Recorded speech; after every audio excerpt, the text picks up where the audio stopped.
Buenos días. En la presente entrega continuamos con el desarrollo de la teoría del costo.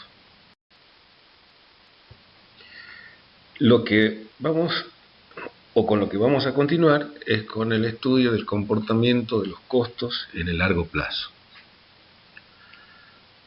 Hasta aquí hemos visto cómo es el comportamiento de los costos en el corto plazo, sin mayor mención a largo plazo, a excepción de: en el largo plazo todos los costos son variables y en el largo plazo, o el largo plazo mejor dicho, es una sucesión de cortos plazos atento a diferentes metas. Para continuar, vamos a profundizar estas afirmaciones. La primera de ellas afirma que en el largo plazo todos los costos son variables. Esta afirmación hace referencia a que en el largo plazo todos los recursos son variables y por lo tanto también lo serán los costos devenidos. La afirmación anterior además define las posibilidades de largo plazo por oposición al corto plazo, ya que en este una parte del stock de recursos no se puede variar, es fijo, constituyendo lo que oportunamente denominamos el capital fijo de la empresa. Se asume también que en el corto plazo el volumen de producción Q a capacidad instalada constituye un límite a las posibilidades de producción. No puede aumentar más allá de la capacidad de los recursos disponibles. Llamaremos escala a esa capacidad de producción. ¿Cómo se puede medir la escala productiva? Existen tres formas de medir o representar la escala productiva. 1. Mediante el stock de capital disponible. 2. A través de las ventas en el corto plazo. 3. Usando el volumen de producción Q a capacidad instalada en el corto plazo. A los fines del desarrollo del tema, usaremos la tercera opción. La segunda afirmación, el largo plazo es una sucesión de cortos plazos atento a diferentes metas, pone de manifiesto la vocación de crecimiento de toda empresa. Se obra deliberadamente con el fin de crecer, de aumentar la escala productiva y por lo tanto las ganancias. Por ello, ese obrar económico del corto plazo se justifica en un propósito o meta a futuro donde se verifique una expansión prevista de la escala. En otras palabras, para alcanzar una determinada escala a futuro, es necesario proceder en el día a día en función de esas metas, cumpliendo o alcanzando objetivos inmediatos. De allí a que el largo plazo sea una sucesión de cortos plazos. Se ha afirmado también que corto y largo plazo no son alusiones cronológicas, no hay duraciones previstas como tales. Si bien son nociones temporales, corto plazo es lo inmediato, aquella parte del plan que debe ejecutarse día a día, mientras que el largo plazo es la distancia temporal, si existiera tal cosa, entre el hoy y el horizonte previsto para la empresa. Un simple ejemplo, aparentemente no económico, aclarará el panorama. Cualquier alumno de esta facultad concurre a la misma con un fin: alcanzar un grado universitario. Alcanzar esa meta tiene una duración formal de 5 o 6 años según la carrera, pero el tiempo que demande alcanzar la meta dependerá de cada uno. Lograr el fin previsto tiene instancias que están ordenadas en el tiempo: cuatrimestres, años, ciclos de carrera, etc. Y actividades previstas en cada instancia. Cada actividad tiene una meta que se alcanza como condición: regular, promovido, aprobado. Alcanzar esas acreditaciones depende del día a día. El alumno se organizará en función de sus desafíos inmediatos: preparar un práctico o un parcial, rendir un examen, etc. Todas estas actividades corresponden al corto plazo. Para acercarse a su fin, debe superar todas esas metas parciales.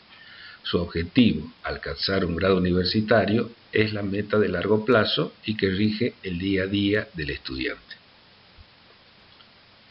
De igual manera, las empresas todos los días ejecutan acciones para alcanzar sus metas de corto plazo, maximizar rendimientos y ventas, lograr buenos precios, maximizar sus ganancias o utilidades, etc. Si se alcanzan las metas de corto, se puede pensar en otras, como invertir en maquinarias, arrendar un campo en la próxima campaña, etc. Si estas iniciativas se plasman, el stock de recursos aumenta y esta es una situación que solo se da en lo que consideramos largo plazo. ¿Qué ocurre con los costos en el largo plazo? Para estudiar el comportamiento de los costos en el largo plazo y sobre la base de los aspectos detallados anteriormente, es decir, el largo plazo se conforma de una sucesión de cortos plazos y el fin último de las empresas es el crecimiento económico, estableceremos algunas condiciones más para completar el estudio. Consideramos la situación de un conjunto de empresas que compiten en un mismo rubro y participan de un mismo mercado. El mercado está en equilibrio. Los precios de operación vigentes rigen de igual manera para todos los competidores. Las empresas se encuentran en el corto plazo a capacidad instalada. Cabe recordar que, por tratarse de largo plazo, las empresas solo ofrecen sus productos a un precio igual o mayor al costo medio total. Analizaremos la situación de 4 empresas que participan de un mismo mercado con un único producto. Llamaremos a esas empresas empresa 1, empresa 2, empresa 3 y empresa 4. Situación de las empresas. La empresa 1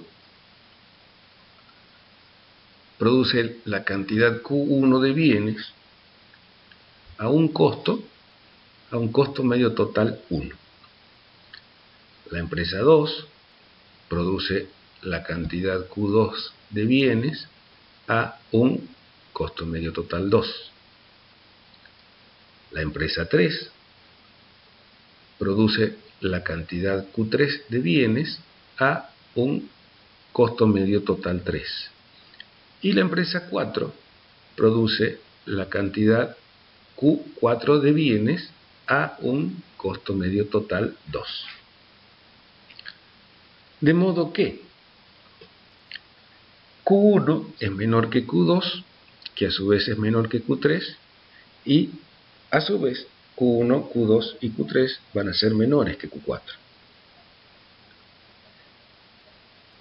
Y el costo medio total 1 es mayor que el costo medio total 2 y el costo medio total 2 mayor que el costo medio total 3. El equilibrio de corto plazo de las empresas está representada gráficamente por el costo marginal y el costo medio total respectivo. La situación antes descrita se representa en el presente gráfico. Para el caso, cada empresa va a estar representada por su costo marginal y su costo medio total. De modo que la empresa 1 produce la cantidad Q1 a un costo medio total 1. La empresa 2 va a producir la cantidad Q2 a un costo medio total 2. La empresa 3 va a producir la cantidad Q3 de bienes a un costo medio total 3. Y la empresa 4 va a producir una cantidad Q4 de bienes, pero a un costo medio total 2.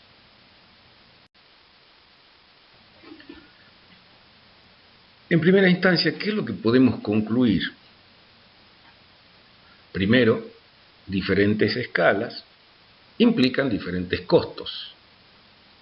Segundo, a mayor escala, menor costo, pero no siempre.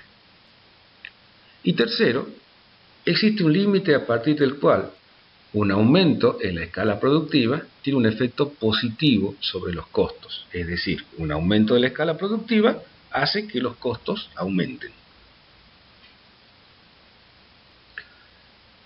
Relación de la escala, los costos y el precio de mercado. Situación 1.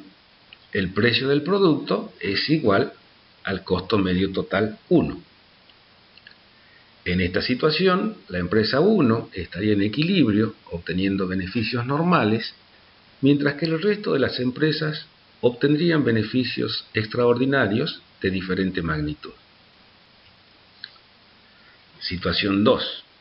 El precio del producto es igual al costo medio total 2. En esta situación, las empresas 2 y 4 estarían en equilibrio, obteniendo beneficios normales, mientras que la empresa 1 no podría competir, pues el precio es mucho menor que sus costos medios. La empresa 3 obtendría aún beneficios extraordinarios, pero de menor magnitud. Situación 3. El precio del producto es igual al costo medio total 3. En esta situación, la empresa 3 estaría en equilibrio, obteniendo beneficios normales, mientras que el resto de las empresas estarían en situación de cierre. ¿Qué debieran hacer las empresas para mantenerse competitivas en la situación 3? A la larga, la empresa 3 dominará el mercado, pues en el largo plazo los precios tenderán naturalmente a la baja, mientras existan empresas que pudieran ofrecer el producto a precios menores, siempre que se cumpla la condición que el precio del producto sea mayor o por lo menos igual al costo medio total. Para mantenerse competitivas, las empresas 1 y 2 deberían expandir su escala a Q3 y así bajar sus costos.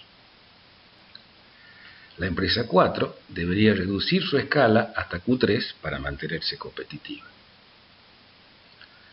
Expandiendo la escala en el largo plazo, las empresas 1 y 2 lograrían un ahorro en costo. Llamaremos a este efecto economía de escala. Economía de escala, efecto por el cual una expansión de la escala productiva en el largo plazo produce una disminución de los costos medios. Superado cierto tamaño o escala productiva, se produce el efecto contrario, es decir, un desahorro por aumento de la escala. Llamaremos a este efecto deseconomía de escala. Esto explicaría por qué ciertas empresas de gran magnitud quiebran y se retiran del mercado sin dejar rastros. La deseconomía de escala puede ser una posible causa de ello. ¿Qué provoca la deseconomía de escala? Se vio con anterioridad que el costo es una medida económica de la eficiencia en el uso de los recursos de la producción. En el corto plazo, esa pérdida de eficiencia se explica por la ley de los rendimientos decrecientes en la producción de bienes y servicios.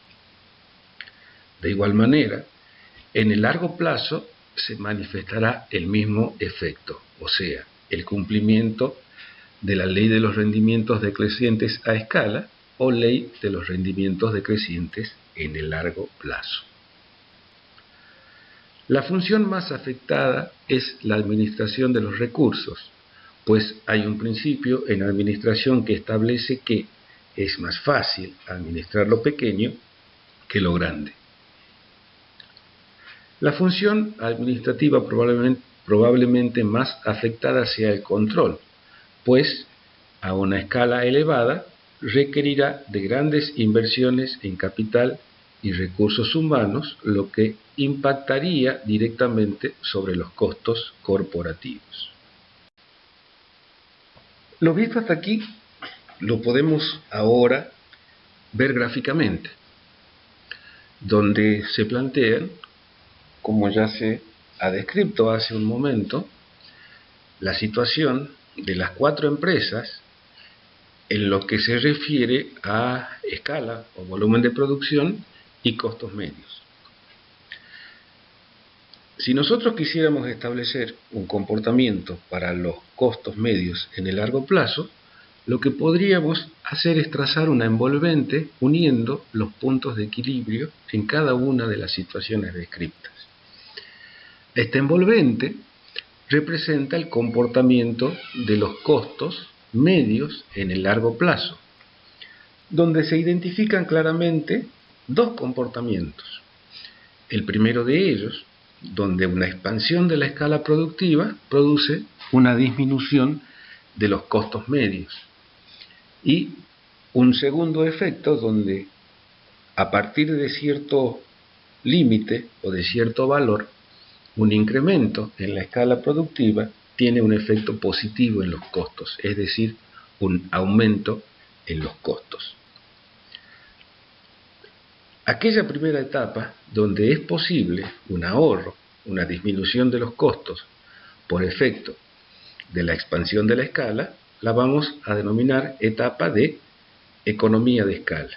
Por el contrario, aquella etapa donde un incremento en la escala tiene un efecto positivo en los costos, es decir, produce un aumento de los mismos, vamos a denominar a esa etapa de deseconomía de escala.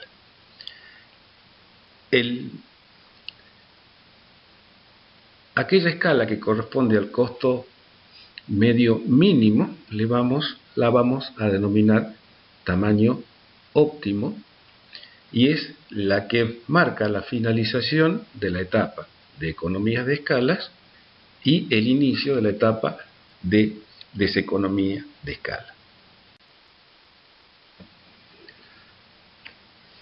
Queda así representada la curva de comportamiento de los costos en el largo plazo con sus etapas. Aquella etapa donde la expansión de la escala productiva tiene un efecto sobre los costos, de modo tal que estos disminuyen al aumentar la escala. Y la otra etapa donde un incremento de la escala, una expansión de la escala, tiene un efecto positivo en los costos. Es decir, produce un aumento de costos en función que la escala se va expandiendo. Identificamos también el tamaño óptimo, que es aquella escala en la cual el costo medio es mínimo y que marca el fin de la etapa de economía de escala y da inicio a la etapa de deseconomía de escala. Para ir ya terminando, vamos a resumir lo que se vio.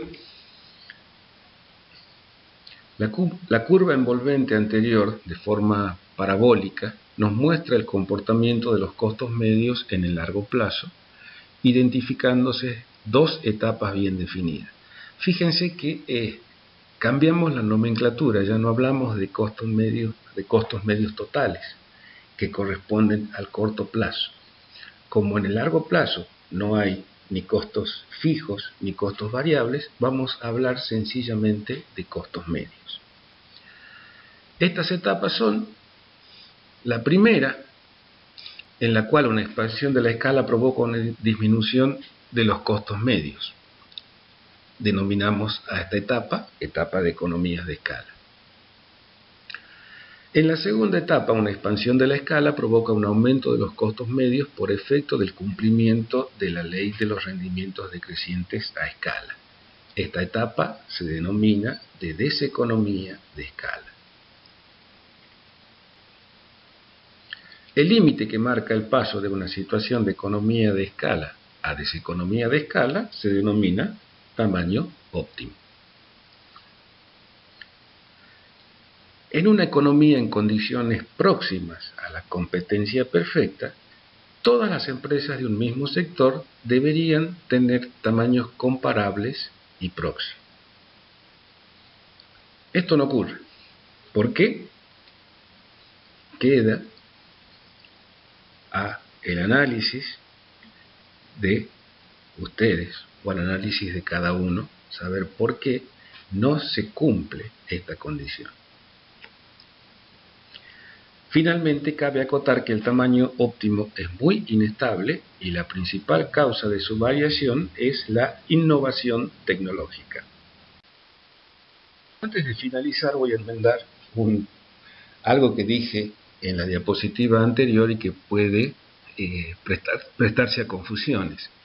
Yo dije que cuando hablábamos de los costos en el largo plazo cambiábamos la nomenclatura de costos medios totales del corto plazo sencillamente a costos medios en el largo plazo, porque en el largo plazo no había ni costos fijos ni costos variables. Bueno, ahí está el error, por decirlo de alguna manera. En el largo plazo todos los costos son variables y lo que no hay son costos fijos. Hecha esta digresión, entonces vamos a finalizar viendo cuál es el rol económico de la tecnología. Mínimamente, la tecnología nos permite minimizar los costos manteniendo los niveles de producción. Es decir, para un determinado volumen de producción, lo que la tecnología nos permite hacer es bajar el costo por cada unidad producida. O bien, aumentar la productividad. Es decir, maximizar el rendimiento manteniendo los costos totales, de modo tal que la incidencia del costo por unidad sea menor. Quizás, teniendo en cuenta estas cuestiones, este aspecto, puedan ustedes entender cuál es el futuro rol de cada uno de ustedes como desarrolladores o administradores de tecnología. Hasta aquí llegamos en esta entrega. Nos vemos en la próxima. Que estén todos bien. Quédense en casa.